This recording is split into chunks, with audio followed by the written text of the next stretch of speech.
नमस्कारः। अहमस्मि अनिलः। अद्य पुनः भवतां समक्षम् उपस्थितः अस्मि। प्रियांशः बालाः वयं नवम्यां कक्षायां संस्कृतसम्बोधिनीं पठन्तः स्मः। इदं पुस्तकं हिन्द्या सार्धम् संस्कृतरूपेण प्रचलति। वयं प्रथमं पाठं पठितवन्तः, द्वितीयं पाठमपि पठितवन्तः, द्वयोः पाठयोः अभ्यासप्रश्नान् अपि कृतवन्तः। अद्य वयं तृतीयं पाठं पठिष्यामः। पाठस्य नाम अस्ति महर्षि वाल्मीकि। तो महर्षि वाल्मीकि के विषय में हम सभी जानते हैं कि इन्हें आदि कवि कहा जाता है। रामायण के रचयिता हैं। रामायण की रचना इन्हीं के द्वारा की गई है। तो सर्वप्रथम हम ऊपर के यहाँ पर पाठ की भूमिका संक्षिप्त रूप से देख लेते हैं। तो पाठ परिचय है यहाँ पर। प्रस्तुत पाठ महर्षि वाल्मीकि द्वारा विरचित होना चाहिए। विरचित वाल्मीकि रामायणम से उद्धृत है, जिसमें देवर्षि नारद द्वारा महर्षि वाल्मीकि को संक्षेप में श्री राम का चरित्र सुनाना, तमसा नदी के तट पर व्याध द्वारा क्रौंच पक्षी के वध से, व्याध माने शिकारी के द्वारा अर्थात क्रौंच पक्षी के वध से व्यथित होकर अनायास कहते हैं हम, सहज रूप से ही, अचानक, बिना प्रयास जिसे हम कह सकते हैं कि अचानक ही अर्थात ऋषि के मुख से श्लोक का निकलना, तत्पश्चात ब्रह्मा के आशीर्वाद से श्रीमद् वाल्मीकि रामायण की रचना का वर्णन किया गया है। साथ ही मर्यादा पुरुषोत्तम श्री राम के आदर्श चरित्र एवं गुणों का वर्णन किया गया है। तो शीघ्र ही पाठ का आरंभ करते हैं बिना देर किए हुए। तो पटोद्घाटनम प्रथमम दृश्यम। पटोद्घाटनम, पट उद्घाटनम अर्थात पर्दा खुलता है। नाटक है तो नाटक में पर्दा खुलता है। और प्रथमम दृश्यम, पहला दृश्य है तो वाल्मीकि आश्रमः। दृश्य कहाँ का है? वाल्मीकि आश्रम का। तपः स्वाध्याय निरतं तपस्वी वाग्विदां वरं नारदं परिपृच्छ वाल्मीकिर्मुनिपुंगवम्। क्या कह रहे हैं इसमें? श्लोकार्थ शब्द के अनुसार देखेंगे, उसके बाद फिर पूरे श्लोक का देखेंगे। तपः, तप हम कहते हैं तपस्या के लिए। स्वाध्याय निरतम, स्वाध्याय निरतम माने स्वाध्याय या अध्ययन में निरत, अध्ययन में तल्लीन, स्वाध्याय में तल्लीन। तपस्वी, तप करने वाला। और वाग्विदाम, वाग्विदाम कहते हैं वाणी के जानने वालों में श्रेष्ठ, जो सुंदर वाणी बोलने वाले हैं या वाणी के जानकार हैं। और वरम माने श्रेष्ठ हो गया। नारदम माने नारद को, परिपृच्छ अर्थात पूछा। किसने? वाल्मीकि। यहाँ पर वाल्मीकि मुनि पुंगवम, वाल्मीकि ही धन मुनि और पुंगवम कहते हैं मुनि पुंगवम। मुनि पुंगवम मतलब मुनियों में श्रेष्ठ। अब यहाँ पर वाल्मीकि हो गया। तो इस श्लोक का यदि हम अर्थ देखेंगे तो हमने शब्द के अनुसार देखा। अब अगर हम पूरा देखेंगे तो कहते हैं तप और स्वाध्याय में निरत अर्थात तल्लीन, महान तपस्वी वाणी के ज्ञाताओं में श्रेष्ठ महर्षि नारद से मुनियों में श्रेष्ठ वाल्मीकि ने प्रश्न किया। फिर बोलता हूं एक बार। तप और स्वाध्याय में तल्लीन अर्थात निरत, महान तपस्वी वाणी के ज्ञाताओं में श्रेष्ठ महर्षि नारद से मुनियों में श्रेष्ठ वाल्मीकि ने प्रश्न किया। वाल्मीकि जी ने प्रश्न किया किससे? महर्षि नारद से। तो कहते हैं प्रचेतसः पुत्रः वाल्मीकि ही स्वाश्रमे स्वधन आश्रमे एकदा चिंतामग्नः आसीत्। प्रचेतसः, प्रचेतस के पुत्र वाल्मीकि, प्रचेतस इनके पिता का नाम है। तो प्रचेतस के पुत्र वाल्मीकि अपने आश्रम में एक बार चिंतामग्न थे, चिंता में डूबे हुए थे। तदा तत्र वीणां वादयन् देवर्षेः नारदस्य आगमनम् अभवत्। तदा मने तब, तत्र वहाँ वीणां वादयन्, वीणा को बजाते हुए, देवर्षेः, देवर्षि अर्थात देव ऋषि नारद का आगमन हुआ। तब वहाँ वीणा को बजाते हुए देव ऋषि नारद का आगमन हुआ। देवर्षि नारदं दृष्ट्वा वाल्मीकि तस्य स्वागतम अभिवादनंच अकरोत्। देवर्षि नारद को देख करके वाल्मीकि ने तस्य स्वागतम अभिवादनंच अकरोत्, उनका स्वागत सत्कार और अभिवादन किया। वाल्मीकि कहते हैं अभिवादये देवर्षि, वाल्मीकि जी क्या कहते हैं अभिवादये देवर्षि, हे देव ऋषि मैं आपका अभिवादन करता हूँ, अर्थात आपको प्रणाम करता हूँ। तो नारद कहते हैं नारदः स्वस्ति भवतु ते, स्वस्ति मने कल्याणो, भवतु मने हो, ते मने तुम्हारा, तुम्हारा कल्याण हो। सफलाः सन्तु मनोरथा, तुम्हारे अर्थात मनोरथ मनोकामनाएं क्या हो, सफल हों। कथम चिंतातुरो मुने, कह रहे हैं कथम मने कैसे, चिंता आतुरो, चिंतातुरो का अर्थ है कि चिंता, और आतुर, आतुर मने व्याकुल। कहते हैं हे मुनि आप क्यों अर्थात चिंता से व्याकुल हो या चिंता में व्याकुल हो। तो वाल्मीकि कहते हैं हे देवर्षि निखिले अस्मिन् विश्वे सांप्रतम कः गुणज्ञः जितेन्द्रियः कीर्तिमान महाबलवान अनुकरणीयः प्रजापालकश्च वर्तते। क्या कह रहे हैं, एक बार फिर देखेंगे इसको। कह रहे हैं वाल्मीकि कहते हैं हे देवर्षि, हे देव ऋषि, निखिले अस्मिन, निखिल मने संपूर्ण, अस्मिन मने इस, विश्व मने विश्व में, इस संपूर्ण विश्व में, सांप्रतम इस समय, कह मने कौन, गुणज्ञ, गुणज्ञ अर्थात गुणों को जानने वाला या गुणवान, जिसे हम सीधे सीधे कहते हैं। जितेंद्रिय, जिसने इंद्रियों को जीत लिया है। कीर्तिमान, कीर्तिमान को हम सीधे सीधे कह देंगे यश, कीर्तिमान, सम्मान, प्रतिष्ठा जिसे हम कहते हैं। महाबलवान, महाबलशाली। अनुकरणीय, अनुकरण करने योग्य। और प्रजापालकश्च वर्तते, प्रजा का अर्थात पालन करने वाला, वर्तते माने है। तो कह रहे हैं कि हे देव ऋषि, इस संसार में, इस संपूर्ण विश्व में इस समय गुणों को जानने वाला या गुणों का ज्ञाता, जितेंद्रियों को अपने वश में रखने वाला या जितेंद्रियों, जिसने अपनी इंद्रियों को जीत लिया हो। कीर्तिमान अर्थात जिसे हम कह देंगे, अभी मैंने आपको बताया कीर्तिमान, कीर्तिमान का अर्थ है कि अर्थात यश कीर्ति वाला। बलवान, अनुकरण करने योग्य और प्रजा का पालन करने वाला है। तो कहते हैं हे देव ऋषि, इस समय इस विश्व में गुणों को अर्थात गुणों का ज्ञाता या गुणों को धारण करने वाला, इंद्रियों को बस में रखने वाला, यश कीर्ति सम्मान वाला, महाबलशाली, अनुकरण करने योग्य और प्रजा का पालन करने वाला कौन है। तो कहते हैं यहाँ पर नारदः, नारद कहते हैं हे वाल्मीकि, अखिलेस्मिन् संसारे इक्ष्वाकु वंशोत्पन्नः रामेति राजा प्रख्यातः।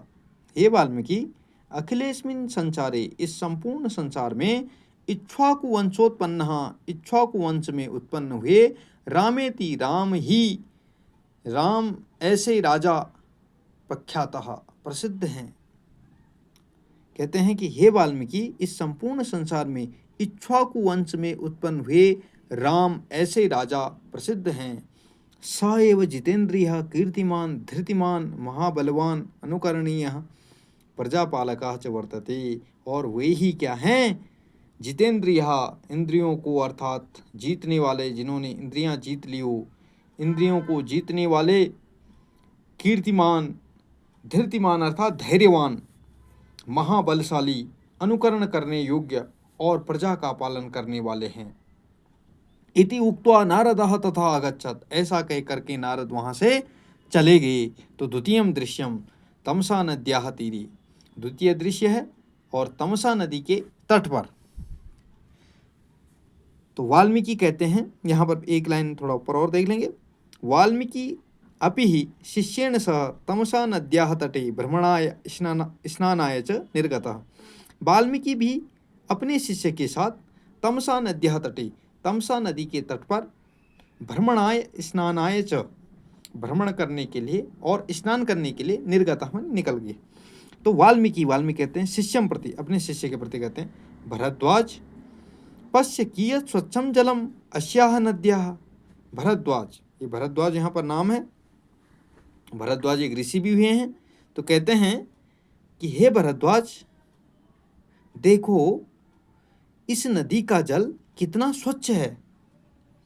तो भरद्वाज कहते हैं, आम भगवन पंकरहितम निर्मलम च सलिलम इदम। आम, आम मने हाँ, हाँ भगवन, पंक रहितम कीचड़ रहित, निर्मलम मने स्वच्छ, च मने और, सलिलम मने जल और इदम मने यह। हाँ भगवन, यह जल कीचड़ रहित और बहुत ही स्वच्छ है। तो वाल्मीकि कहते हैं, अत्रत्य जलम तथैव निर्मलम वर्तते यथा सत्पुरुषाणाम चेतांसि। अत्रत्य मने यहाँ का जल तथैव उसी प्रकार निर्मलम वर्तते स्वच्छ है, यथा पुरुषाणाम चेतांसि, जिस प्रकार से सत्पुरुषों का मन कोमल होता है, स्वच्छ होता है, ऐसे ही यहाँ का क्या है, जल है। आगच्छ अस्याः नद्याः वन प्रदेशस्य च शोभां पश्यावः। आगच्छ मने आइए, अस्याः नद्या, इस नदी का, वन प्रदेशस्य च, और वन प्रदेश की क्या करते हैं, शोभां पश्यावः, सुंदरता को, शोभा मने सुंदरता को देखते हैं। आओ इस नदी का और वन प्रदेश, इस नदी की और वन प्रदेश की क्या करते हैं, सुंदरता को देखते हैं। तो भरद्वाज कहते हैं, अहो कियत् सुरम्यम वन प्रदेशोऽयम्। अरे कितना सुरम्य, कितना अर्थात रमणीय है यह वन प्रदेश। अरे यह वन प्रदेश कितना सुंदर है, कितना रमणीय है। तो वाल्मीकि कहते हैं, नूनम पश्य एते विशाल पर्वताः अस्मभ्यं सर्वदा स्वच्छम जलम शुद्धम वायुम उपकार औषधि च वितरन्ति। नूनम मने निश्चय ही, पश्य मने देखो, एते विशाल पर्वता, ये विशाल पर्वत, अस्मभ्यम हमें, सर्वदा हमेशा, स्वच्छम जलम स्वच्छ जल, शुद्धम वायु शुद्ध वायु हवा, उपकार औषधि उपकार योग्य अर्थात औषधियों को, दवाइयों को, च मने और, वितरंत मने बांटते हैं या देते हैं। निश्चय ही देखो ये विशाल पर्वत हमें हमेशा स्वच्छ जल, शुद्ध वायु, उपकार योग्य अर्थात औषधियों को वितरित करते हैं, अर्थात देते हैं। तो भरद्वाज कहते हैं, आम गुरुवर, हाँ गुरुजी, परोपकारिणाम स्वभाव एव एषः। जी गुरुजी, हाँ गुरुजी, परोपकारी अर्थात परोपकार करने वाले लोगों का यही क्या है, स्वभाव है। परोपकाराय सताम विभूतया, सताम कहते हैं सज्जनों का, और विभूतया यहाँ पर संपत्तियाँ या शक्तियाँ जो होती हैं, विभूतया या शक्तियाँ या उनकी संपत्तियाँ, विशेष रूप से संपत्ति, परोपकार है मैंने परोपकार के लिए। कहते हैं सज्जनों की संपत्ति व शक्ति परोपकार के लिए होती है। जो सज्जन लोग होते हैं उनकी जो संपत्ति या शक्ति होती है वो परोपकार के लिए होती है। सहसा तत्र क्रोंच पक्षिणों दृष्टो, सहसा अचानक वहाँ पर क्रोंच पक्षिणों, क्रोंच नाम के पक्षियों को देखा। दोनों थे। तो वाल्मीकि कहते हैं, शिष्य अवलोक्यताम क्रोंच पक्षी युगलम। अरे शिष्य अवलोक्यताम, देखिए क्रोंच पक्षी युगलम, क्रोंच पक्षी के जोड़े को देखो। अरे शिष्य क्रोंच पक्षी के जोड़े को देखो। भरद्वाज कहते हैं यहाँ पर, मुने मधुर भाषणों इमो पक्षिणों। हे मुनि गुरुवर, ये दोनों पक्षी ही क्या हैं, मधुर बोलने वाले हैं, सुंदर बोलते हैं, सुंदर भाषी हैं। तो वाल्मीकि कहते हैं, परस्पर अनुरागिणों, परस्पर आपस में स्नेह करने वाले, प्रेम करने वाले, पक्षिणों पक्षी हैं, आनंदेन कानने अस्मिन रमथा, आनंद पूर्वक इस जंगल में क्या है, आनंद कर रहे हैं, रमतः रमे हुए हैं या आनंद कर रहे हैं। तो कह रहे हैं कि परस्पर ये दोनों पक्षी परस्पर स्नेह प्रेम करने वाले आनंद पूर्वक इस जंगल में आनंद ले रहे हैं, अर्थात रह रहे हैं। फिर कहा कहते हैं यहाँ पर कि नाति दूरम, नाति दूरम का है बहुत दूर नहीं, अर्थात कोपी मने कोई, धनुर्धारी धनुष बाण को अर्थात धारण करने वाला, व्यादह मने शिकारी जिसे हम आखेट भी कहते हैं शिकारी, तत्र मने वहाँ, समागता मने पहुँच गया। कह रहे हैं कि निकट ही कोई धनुष धारण किया हुआ शिकारी वहाँ पहुँच गया। यहाँ से अर्थात थोड़ी ही दूरी पर कोई धनुष को धारण किए हुए शिकारी धीरे धीरे यहाँ तक पहुँच गया। व्यादः शिकारी कहता है, अहो अद्य सौभाग्येन प्रातः एव विधिना आहारः प्रेषितः, अरे आज तो सौभाग्य से, भाग्य के कारण से प्रातः एव, प्रातः ही विधिना अर्थात ईश्वर के द्वारा हमें आहार भेजा गया है। तो अनेन तो मम कुटुंबस्य क्षुधा निवृत्ति ही भविष्यति, इससे तो मेरे कुटुंब की, मेरे परिवार की क्षुधा निवृत्ति अर्थात भूख मिट जाएगी, निवृत्ति ही भविष्यति अर्थात मिट जाएगी। तदैव तेन व्याधेन तयोरेकः तयोहुदन एकः नर क्रोंच पक्षी वाणेन विद्धः। कह रहे हैं उसी समय उस शिकारी ने उन दोनों में से एक नर जो क्रोंच पक्षी था उसे बाण से भेद दिया। किसने? उस शिकारी ने। उसी समय अर्थात उस शिकारी ने उन दोनों में से एक जो नर था, नर मादा दोनों ही अर्थात वहाँ पर पक्षी थे वो, जो अपना अर्थात आनंद पूर्वक स्नेह पूर्वक रह रहे थे। तो क्या किया उसने? उसी समय उस शिकारी ने उन दोनों में से एक नर क्रोंच पक्षी को बाण से भेद दिया। वाण विद्धम रक्त रंजितम, बाण से भिदा हुआ और रक्त रंजितम खून से लथपथ, च विकलम और व्याकुल तड़प रहा है जो, नर क्रोंच पक्षिणम दृष्टवा, नर क्रोंच पक्षी को देख करके, क्रोंची चीत्कारम अकरोत, क्रोंची जो पक्षी थी मादा थी वह चिल्लाने लगी। बाण से भिदे हुए, खून से लथपथ और व्याकुल नर क्रोंच पक्षी को देख करके क्रोंची चीत्कार करने लगी अर्थात चिल्लाने लगी। तस्याह चीत्कारम श्रुत्वा धर्मपरायणः, उसके अर्थात चिल्लाने की आवाज़ को सुन के या ध्वनि को सुन करके धर्मपरायणः धर्मनिष्ठ, धर्म के प्रति समर्पित हैं जो वाल्मीकि मुनि ने दयार्द्र चित्तः, दयार्द्र चित्तः कहते हैं जिसका हृदय दया से कोमल हो, दयालु स्वभाव वाले अर्थात धर्मनिष्ठ दयालु, अर्थात वाल्मीकि यहाँ पर कहते हैं कि उसके चीत्कार को सुन करके धर्मनिष्ठ वाल्मीकि मुनि क्या हो गए? दया से उनका हृदय पिघल गया, अर्थात दया से उनका हृदय द्रवित हो गया। आगे देखेंगे। अधर्मोयम अधर्मोयम, अधर्म हो गया यह, अधर्म हो गया यह, अधर्म हो गया। तस्मिन् काले रुदन्तीं क्रोंचिं दर्शम दर्शम सहसा तस्य मुखात् श्लोकोयम प्रस्फुटितः। कहते हैं कि यह अधर्म हो गया, यह अधर्म हो गया। तस्मिन् काले, उसी समय ही, रोती हुई क्रोंची अर्थात मादा पक्षी को देखते देखते ही सहसा मने अचानक, तस्य मुखात उन वाल्मीकि जी के मुख से क्या हो गया? श्लोकोयम प्रस्फुटितः, यह श्लोक निकल गया। और यही निकला श्लोक और इसी के माध्यम से फिर संपूर्ण वाल्मीकि अर्थात रामायण की रचना हो गई। तो कहते हैं मां निषाद प्रतिष्ठाम त्वमगमः शाश्वती क्षमा, यत् क्रोंच मिथुनात् एकम अवधि काम मोहितम।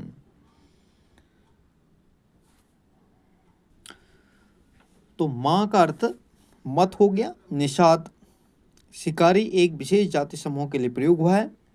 प्रतिष्ठाम अर्थात प्रतिष्ठा सम्मान जिसे हम करते हैं। त्वम अगमः, त्वम मने तुम हो गया, अगमः मने प्राप्त करने के अर्थ में, और शाश्वती ही, शाश्वती का अर्थ चिरस्थायी अर्थात सैकड़ों, और समा अर्थात वर्षों तक, सैकड़ों वर्षों तक। यत क्योंकि क्रौंच मिथुनाथ, क्रौंच मिथुनाथ कहते हैं कि क्रौंच पक्षियों का जो जोड़ा है, एकम एक को, अवधि मार डाला, और काम मोहितम जो काम वासनाओं में लिप्त थे। तो इस श्लोक का जो हम अर्थ देखेंगे वो इस प्रकार से हम कर लेंगे अर्थ को पूरा। अगर अर्थ देखेंगे तो कहेंगे कि हे शिकारी, तूने क्रौंच पक्षियों के जोड़े में से एक को मार डाला जो अपनी काम वासनाओं में लिप्त थे, इसलिए तुम चिरकाल तक अर्थात सैकड़ों वर्ष तक प्रतिष्ठा को प्राप्त न हो। क्या कह रहे हैं यहाँ पर, एक श्राप जैसा दे रहे हैं। तो कह रहे हैं कि हे शिकारी, तुमने क्रौंच पक्षियों के जोड़े को अर्थात जोड़े में से एक क्रौंच जो नर क्रौंच पक्षी था उसको क्या कर दिया, मार डाला। और क्या थे वो दोनों अर्थात अपने स्नेहपूर्वक अपनी काम वासनाओं में लिप्त थे, इसलिए तुम अब सैकड़ों वर्षों तक अर्थात तुम अब प्रतिष्ठा को प्राप्त नहीं होगे अर्थात। इस प्रकार से हम अर्थ कर सकते हैं इसका, और भी इसके अर्थ अलग अलग प्रकार से भी समझा सकता हूँ मैं। तो इस प्रकार आप कर देंगे, ये सरल अर्थ है। तदनंतरम वाल्मीकि मुनिः तमसायां स्नात्वा शिष्येण साकम आश्रमं प्रति आगतः। कहते हैं इसके बाद वाल्मीकि मुनि तमसायां स्नात्वा, तमसा नदी में स्नात्वा स्नान करके, शिष्येण साकम शिष्य के साथ, आश्रमं प्रति आगतः अपने आश्रम की ओर आ गए। तृतीयम दृश्यम तीसरा दृश्य वाल्मीकि आश्रम। अब वाल्मीकि आश्रम का दृश्य है। आश्रमं प्राप्य मुनिः मनसि तस्या एव घटनायाः स्मरणम अकरोत्। आश्रम में प्राप्त होकर, आश्रम पहुंचकर मुनि अपने मन ही मन में उस घटना को स्मरण करने लगे। तया एव घटनया व्याजेन अकस्मात् महातेजस्वी सृष्टिकर्ता चतुर्मुखो ब्रह्मा प्रकटितो अभवत्। कहते हैं तया एव घटनया व्याजेन, उसी घटना के कारण या उसी घटना के बहाने, व्याजेन का अर्थ होता है बहाने से या कारण से, उसी घटना के अर्थात कारण से, अकस्मात अचानक ही, महातेजस्वी सृष्टिकर्ता, सृष्टि की रचना करने वाली, चतुर्मुखो ब्रह्मा, चार मुखों वाली ब्रह्मा वहाँ पर क्या हुए, प्रकटित हुए। वाल्मीकि जी ने कहा नमोस्तुते सृष्टिकर्त्री, हे सृष्टिकर्ता तुम्हें मेरा नमस्कार, तुम्हें मेरा प्रणाम। प्रचेतसः पुत्रोहम त्वाम अभिवादये। प्रचेतस का मैं अर्थात प्रचेतस का पुत्र आपका अभिवादन करता हूँ, आपको प्रणाम करता हूँ। तो ब्रह्मा ने कहा कल्याणमस्तु, तुम्हारा कल्याण हो। वाल्मीकि ही भवता दर्शनेन आत्मानं धन्यम अनुभवामि। वाल्मीकि कहते हैं भवता दर्शनेन, आपके दर्शन होने से, आत्मानं मैं स्वयं को, धन्य अर्थात धन्य अनुभव कर रहा हूँ। इति उक्ता तेन सर्वा घटना ब्रह्मांडम श्राविता। इति उक्ता, ऐसा कह करके उन्होंने संपूर्ण घटना ब्रह्मा जी को सुनाई। श्राविता, ब्रह्मा कहते हैं आशीर्वादम प्रयच्छन अवदत्। आशीर्वादम प्रयच्छन अर्थात आशीर्वाद देते हुए, अवदत् माने बोले, अनेनैव श्लोकेन जगति तव कीर्तिः आदि कवि रूपेण प्रसिद्धा भविष्यति। कह रहे हैं कि अनेनैव श्लोकेन, इसी श्लोक के कारण, जगति संसार में तुम्हारे कीर्ति सम्मान किसके रूप में, आदि कवि के रूप में, प्रसिद्धता अर्थात फैलेगा, फैलने के अर्थ में प्रसिद्धता, फैल जाएगा, भविष्यति अर्थात कह रहे हैं कि इसी श्लोक के कारण संपूर्ण जगत में तुम्हारी कीर्ति आदि कवि के रूप में फैल जाएगी। नारद वचनानुसारेण भगवतः श्रीरामस्य निखिलं चरित्रं रचयतु। नारद मुनि के वचनों के अनुसार भगवान श्री रामचंद्र जी के निखिलम मनि संपूर्ण चरित्रम रचयतु, संपूर्ण चरित्र की रचना करो, क्योंकि रामायण में संपूर्ण रामचरित्र अर्थात राम जी के चरित्र का वर्णन ही है। इति उक्त्वा ब्रह्मा स्वलोकम प्रतिपस्थिता, ऐसा कह करके ब्रह्मा जी अपने लोक को चले गए, अपने लोक को अर्थात उन्होंने प्रस्थान कर दिया। वाल्मीकि अपि रामायणम इति संस्कृतस्य आदि काव्यम रचयित्वा जगति प्रसिद्धो अभवत्, और वाल्मीकि जी भी रामायण ऐसा संस्कृत के आदि काव्य की रचना करके जगत में अर्थात संसार में क्या हो गई, प्रसिद्ध हो गई। वाल्मीकि जी ने भी रामायण जो संस्कृत का आदि काव्य है उसकी रचना करके वो इस संसार में जगत में क्या हो गई, प्रसिद्ध हो गई। पटाक्षेपः, अब पर्दा अर्थात वहाँ पर्दा गिर जाता है, जब नाटक समाप्त हो जाता है तो पर्दा गिर जाता है अर्थात पर्दा बंद हो जाता है। तो बालाः वयं संपूर्णं पाठं पठितवन्तः। अहं मन्ये यत् भवन्तः एतत् सर्वमपि द्रक्ष्यन्ति पठिष्यन्ति। तो बच्चों, आप इस वीडियो को देखेंगे और समझेंगे। इससे पहले की वीडियो भी मैंने पहले और दूसरे पार्ट की वीडियो अपलोड की है। अगर आपने वे वीडियो नहीं देखी हैं तो उनको भी आप देख लेंगे। अपने मित्र साथी जितने भी आपके हैं उनको भी भेजिए, वो भी अर्थात इसका लाभ लेंगे। तो वीडियो को लाइक करें, शेयर करें और कमेंट करके भी अपना सुझाव ज़रूर दें।